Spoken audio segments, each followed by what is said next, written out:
The most dangerous enemy isn't the one who hates you, it's the one who smiles while planning your disappearance. Now imagine this. You're laughing with someone, sharing good moments, trusting them with pieces of your life, but behind your back, they're quietly taking notes, documenting every habit, every weakness, not to hurt you a little, to erase you completely. We like to believe that kindness equals safety, but as Epictetus warned, it's not events that harm us, but our illusions.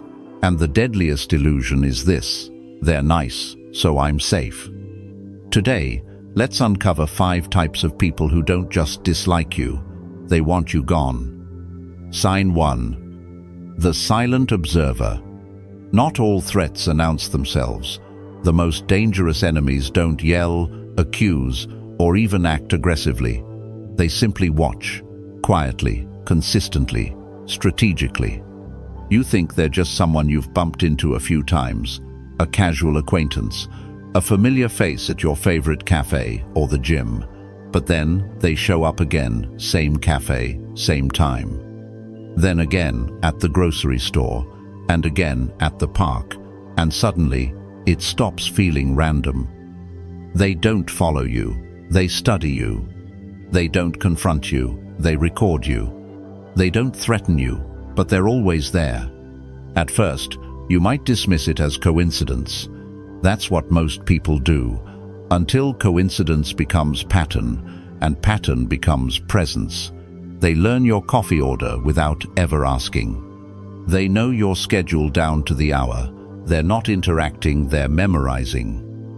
Real story. A friend of mine, Alice, broke up with her boyfriend and cut off all contact. New number, new gym. She didn't tell anyone where she was going. And yet, just weeks later, there he was standing at the entrance of her new gym. No words, just a nod. She switched coffee shops. He was there again, casually scrolling through his phone. But his eyes never left her. He never touched her, never messaged. But somehow, he always knew where she'd be. That's not heartbreak, that's strategy. That's a tactical predator in disguise. In a hyper-connected world, they don't need binoculars or to sit in a van outside your house. All they need is your Instagram, your check-ins, your routines. We've made ourselves easy to monitor, and they know it. The Stoics warned us. Epictetus wrote, "The wise man observes, not to judge, but to protect his inner peace. When something disturbs that peace, investigate it, don't ignore it." So, what can you do? Here's how to protect yourself. Track the patterns. If someone keeps showing up coincidentally, don't brush it off. Repetition is data. Trust your gut. Discomfort is not weakness. It's your mind's way of alerting you before your logic catches up. Record the details: time, place, frequency. If the pattern persists, don't second-guess, document it. Tighten your circle. Reduce what you share online. Limit your digital footprint. Don't announce your life like a public broadcast. Sometimes silence is the weapon. The silent observer doesn't scream, doesn't act, but that's what makes them so dangerous. Because by the time you notice them, they already know too much. Remember, the predator doesn't need to break in. They just wait for you to leave the door unlocked. Stay alert, stay wise, and don't mistake quiet for harmless. Sign 2. The silent saboteur. The one who destroys without touching you. Not every enemy attacks you directly. The truly dangerous ones, they don't strike you. They strike what holds you up: your reputation, your relationships, your credibility. They won't say, "He's a terrible person." They'll say, "He seems off lately, don't you think? Do you feel like she's been talking behind your back?" I could be wrong, but something just feels off about them. These are not accusations. These are seeds, subtle whispers of doubt, planted in just the right ears. They're small enough to avoid suspicion, but poisonous enough to grow into something that fractures everything you've built. Like wind finding a tiny crack in a fortress wall, Their words don't need to be loud, just persistent. You begin to notice a shift. Your friends pull back, colleagues treat you colder, people stop including you in conversations. And the worst part? You don't even know why. That's the genius of the saboteur. They leave no fingerprints, only fallout. They're not impulsive, they're methodical. Every word they say is designed to unravel you in silence. They weaponize perception, and by the time you notice, you're already isolated emotionally, socially, and sometimes professionally. Marcus Aurelius wrote, "The obstacle is the way." But what happens when you're not even sure what the obstacle is? When your path is blocked, not by facts, but by whispers. This is where Stoicism becomes not just philosophy but survival. Stoic response. Don't rush to defend yourself to everyone. Desperation only feeds the rumors. Protect your integrity. Make sure your character stays consistent with your values. Collect evidence, emails, messages, exact words, keep a quiet record. You're not paranoid, you're prepared. Strategic action. Avoid the drama trap. Don't play defense in the rumor game. That's how they pull you into chaos. Communicate transparently. Address issues directly with those who matter, not publicly. Let time reveal the truth. Your actions over time will outlive someone's whispers. The Stoics taught us to stand firm like a rock that the waves keep crashing against.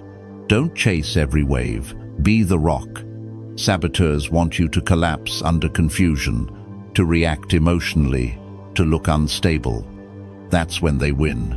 But if you respond with calm, discipline, and quiet strength, they lose power. Because nothing unsettles a manipulator more than someone who won't play their game. Remember, your silence isn't weakness. Your clarity isn't cold. It's your shield against those who smile in public and cut in private. Stay grounded, stay above the noise, and most importantly, stay unshakable. Sign 3. The false friend when kindness is just camouflage. Not all betrayal comes from enemies. Some of it wears a smile, offers to help, texts you, "Are you okay?" and waits. Waits for you to let your guard down. This is one of the most dangerous signs. The person who pretends to be your friend, not to support you, but to access you. They don't come in with knives. They come with empathy, with late-night heart-to-hearts, with a comforting shoulder. They ask about your pain, your past, your insecurities, not to heal you, but to map you, piece by piece. This isn't friendship. This is espionage, disguised as intimacy. They seem to care deeply, but too quickly. You weren't close last month, and now they know everything about your childhood trauma.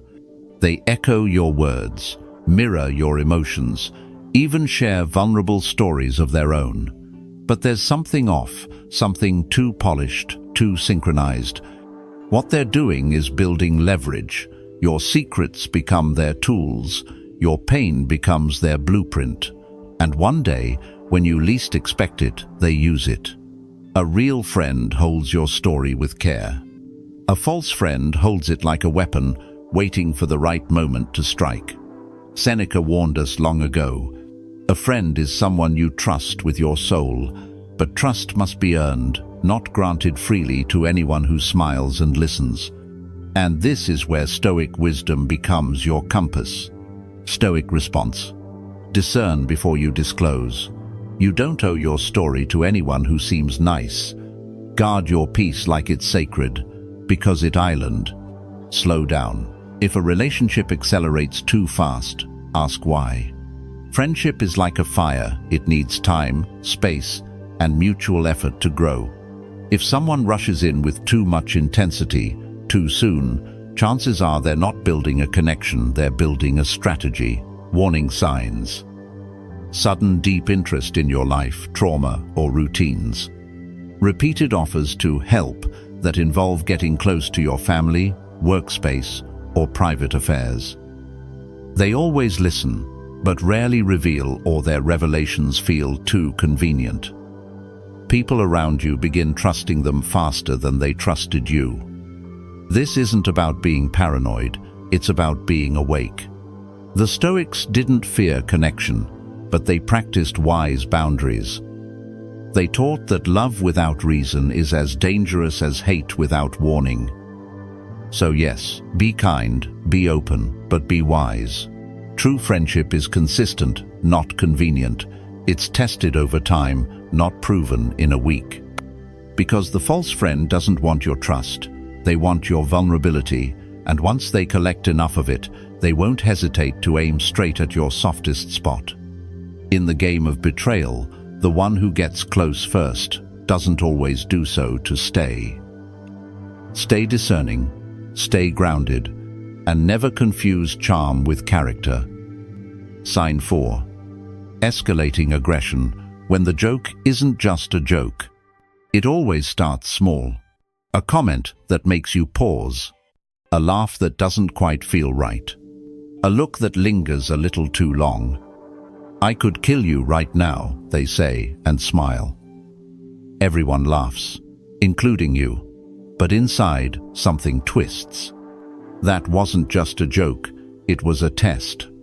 This is what we call calculated escalation, a subtle, dangerous form of psychological conditioning where someone pushes boundaries bit by bit to see how much you'll tolerate.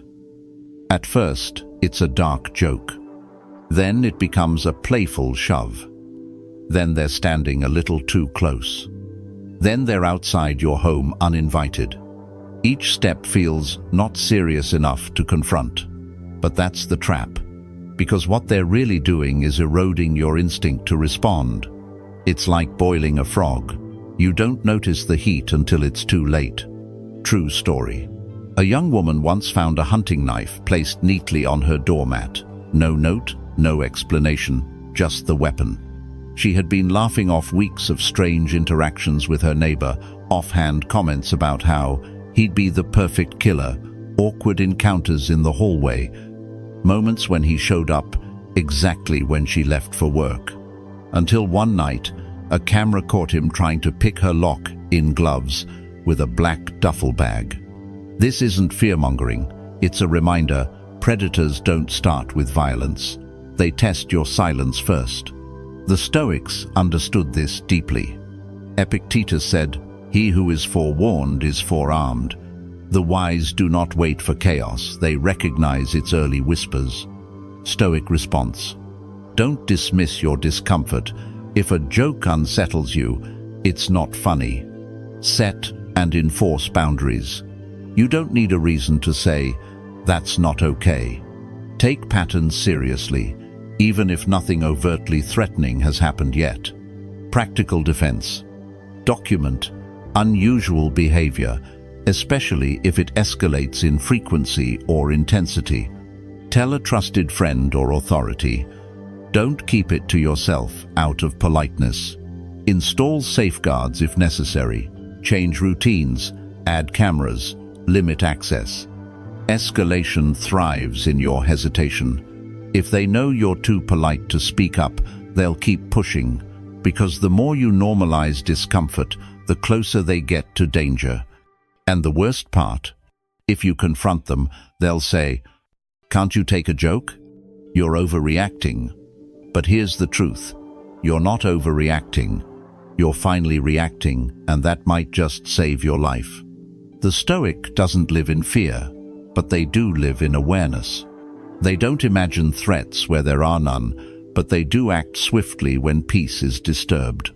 So if someone makes you flinch, shrink, question your own sanity, pause, observe, then act. Because true danger never arrives as a scream.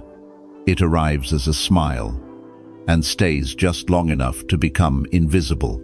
Stay calm, stay alert, stay in control. Sign 5. The patient predator. Some enemies don't rush. They don't threaten. They don't joke about hurting you. They just wait. This is the most terrifying kind, not because they're violent, but because they're disciplined. They don't react. They calculate. They move in silence, with the patience of someone who's rehearsed their betrayal 1,000 times before the first act even begins. They don't want to hurt your feelings. They want to ruin your life perfectly. The patient predator doesn't raise red flags.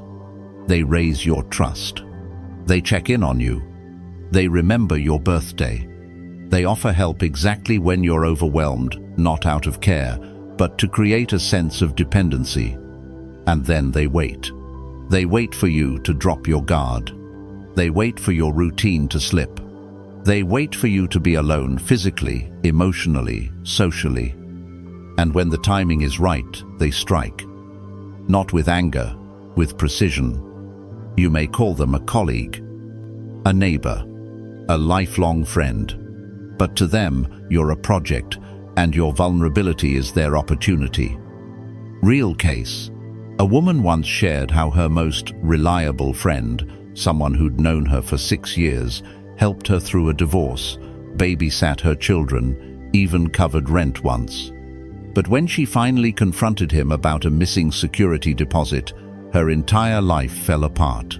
He had access to her home, her accounts, even her children's school information.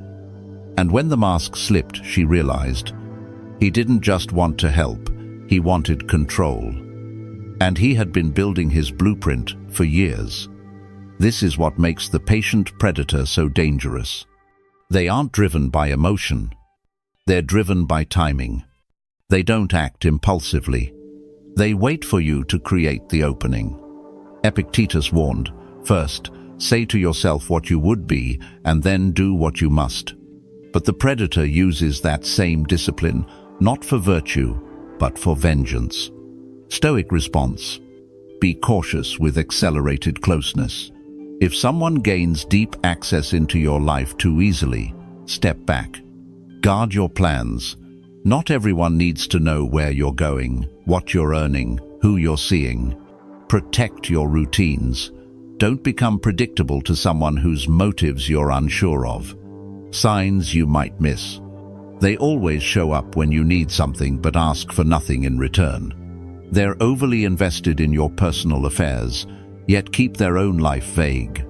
They gain the trust of your circle before they fully gain yours, a strategic move, not a coincidence. The Stoics taught us that true power lies in self-mastery.